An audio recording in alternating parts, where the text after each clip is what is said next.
Hey there! Today we're going to look at how you can connect Google Ads to N8N for automation and start pulling your data into workflows easily. So let's get started. First, go ahead and open your N8N workflow dashboard in your browser. Over here, once you're inside, click on the Add Node button to start building your workflow. Then, in the search bar, type Google Ads and select the node when it appears. After that, you'll need to choose an operation depending on what kind of data you want, like campaign performance, ad stats, or other metrics. Now, before anything works, you'll need to connect your account, so head over to the Credentials section. Over here, click on Create New. Then, a login pop-up will show up, so just sign in with the Google account that's linked to your Google Ads. After that, allow all the permissions it asks for so the connection works properly.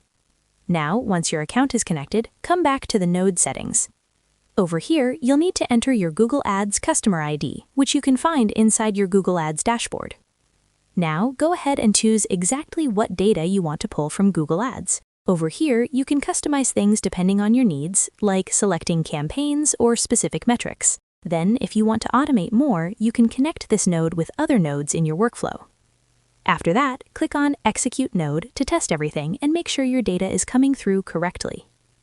Over here, if everything looks good, you can take it one step further by adding a schedule trigger.